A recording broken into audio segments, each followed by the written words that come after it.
S R flip flop, अभी S R flip flop हम construct कर रहे हैं बाय यूजिंग नैंड गेट। यहाँ पे हमने इसके पहले जो देखा था एस आर लैच, जिसमें हमने क्या देखे थे कि दो ही नैंड गेट यूज़ होते हैं, N1 एंड N2। यहाँ पे यूज़ होंगे 4 gets, N1, N2, N3 and N4। ऐसे 4 नैंड गेट को यूज़ करके हमें एस आर फ्लिप फ्लॉप का कंस्ट्रक्शन करना है। एस आर फ्लिप फ्लॉप के लिए एस आर लैच आना ज़रूरी था, जो हमने यहाँ पे लिखा। ये है हमारा truth table for S R latch.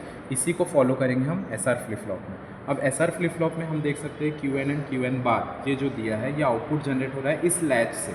मतलब ये जो लैच है ये हमें पता होना ज़रूरी था। तो ये इसका आप लोगों को ऑलरेडी मैंने एक्सप्लेनेशन दे चुका हूँ एस आर लैच में कि कैसे वैल्यूज़ आती है QN+1 की। इनवैलिड कब आता है, 1 कब आता है, 0 कब आता है, होल्ड कब आता है, ये सारी चीज़ें। अभी हमको इसी को कंटिन्यू करना है एस आर फ्लिप फ्लॉप के लिए, जहाँ पे क्या होता है यही लैच में 2 और एक्स्ट्रा के नैंड गेट को अप्लाई किया जाता है एज अ इनपुट। तो इसी लैच में 2 एक्स्ट्रा के नैंड गेट अप्लाई किए गए एज अ इनपुट, और फिर उसके बाद चेंजेस क्या होते हैं वो हमें देखना है। तो अब क्या देते हैं हम, इनिशियली स्टार्ट करते हैं वैल्यू से अगेन 0 1 से। तो पहली वैल्यू हम S की वैल्यू दे रहे हैं 0 एंड R की वैल्यू दे रहे हैं 1। तो हमें पता है कि नैंड गेट में, जो नैंड गेट हमारी प्रॉपर्टी है, नैंड गेट में ये होता है कि एक भी अगर इनपुट 0 रहता है तो आउटपुट में वो क्या देता है, 1 देता है। तो हमारे फर्स्ट नैंड गेट में 0 है यहाँ पे, तो हम यहाँ पे 1 दे सकते हैं। मीन्स यहाँ पे जो आउटपुट जनरेट हुआ वो हो गया 1, और इसमें 1 है। अब ये एक और चीज़, ये एक चीज़ नहीं है यहाँ पे एस आर फ्लिप फ्लॉप में, ये जो है ये क्लॉक होता है। क्लॉक मतलब हमारा पॉजिटिव एज ट्रिगर। जब हम कोई भी सर्किट को ऑन करते हैं तो हमको क्लॉक पल्स 1 अप्लाई करनी पड़ती है ताकि सर्किट ऑन मोड में वर्क करे। अभी ये हमारे क्लॉक पल्स 1 दे दिया, मतलब ये वैल्यू 1 1 हो गई, 1 हो गई। इट मीन्स कि ये पूरा सर्किट जो है एस आर फ्लिप फ्लॉप का ये अभी ऑन हो गया, ये और वर्किंग मोड में।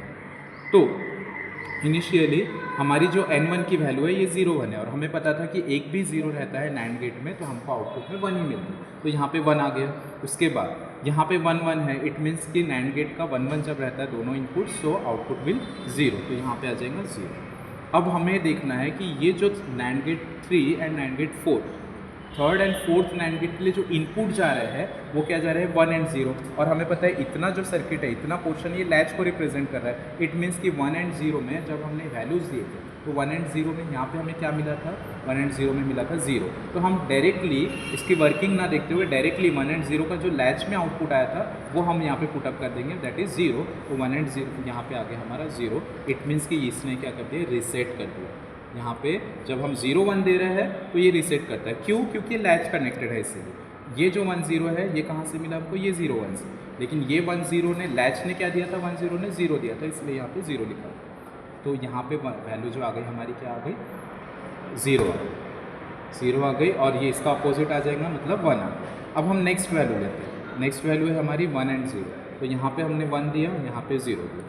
अब हमें पता है कि 0, एक भी इनपुट हमारा नैंड गेट में 0 रहता है तो आउटपुट वो क्या देगा, 1 देगा। तो नेक्स्ट N2 के लिए आउटपुट जो आया है वो 1 आया है, और यहाँ पे हमारा क्या चला जाएगा, 0 चला जाएगा। क्यों 0? क्योंकि 1 1 है यहाँ पे, क्लॉक पल्स का 1 और ये 1। तो 1 1 में नैंड गेट में क्या देता है वो 0, तो 0 1। अब जब 0 1 लैच में जाता है, ये हमारी लैच है, इतना पोर्शन ये लैच है। ये लैच में जब हमने 0 1 को सप्लाई किया था, 0 1 को, तो उसने क्या दिया था, 1 दिया था। तो हम यहाँ पे रखेंगे 1, मतलब ये क्या हो गया, सेट हो गया।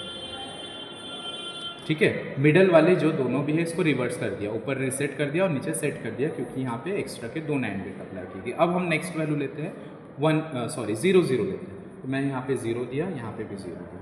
तो 0 0 के केस में अब यहाँ पे हमें पता है कि नैंड गेट में अगर 0 0 जाता है तो 1 ही आता है। तो यहाँ पे भी 1 आ गया और यहाँ पे भी 1 आ गया। अब दोनों जो हमारे इनपुट्स है वो क्या है, 1 1 है। सो 1 1 जब लैच में जाता है तो क्या देता है, होल्ड देता है। तो यहाँ पे आ जाता है होल्ड। तो नीचे का जो होल्ड था ये ऊपर में आ गया, टॉप में होल्ड। ये कंडीशन आ गई हमारी होल्ड की। क्यों? क्योंकि दोनों भी आउटपुट्स जो थे वो N1 और N2 के 1 1 जनरेट हुए और वही इनपुट बने N3 N4 के, इसीलिए यहाँ पे 1 1 में 0 दिया था। क्या है, 1 1, ये 1 1 का होल्ड। और ये होल्ड कैसे आता है ये मैंने लैच में आपको एक्सप्लेन कर चुका हूँ। अब हमको देखना है 1 1 के लिए। 1 1 हम दे रहे हैं लास्ट वाली वैल्यूज़ S एंड R के लिए। जब हम 1 1 दे रहे हैं तो 1 1 के लिए यहाँ पे क्या आ जाएगा, 1 1 जाता है नैंड गेट में 0, तो यहाँ पे भी 0 चला गया और यहाँ पे भी आएगा 0, क्योंकि दोनों भी 1 1 है। क्लॉक का भी 1 है और R की वैल्यू भी 1 है, यहाँ पे भी S की वैल्यू 1 और क्लॉक की वैल्यू 1।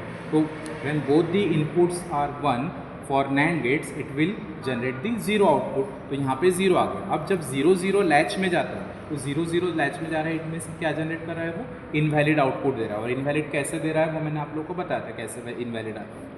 तो यहाँ पे जो आउटपुट आएगा SR फ्लिप फ्लॉप में वो आएगा इनवैलिड। मीन्स हम बोल सकते हैं कि जब हमारा SR लैच हो जाता है तो SR में जो 0 0 पे इनवैलिड दिया था वही चीज़ 1 1 पे यहाँ इनवैलिड होती है। जहाँ इसने होल्ड 1 1 के लिए दिया था वहाँ ये 0 0 के लिए होल्ड देता है। वो इसीलिए क्योंकि यहाँ पे 2 एक्स्ट्रा के नैंड गेट अप्लाई होते हैं। So this is all about the SR flip flop. This is the truth table for SR flip flop and this is the logic diagram for SR।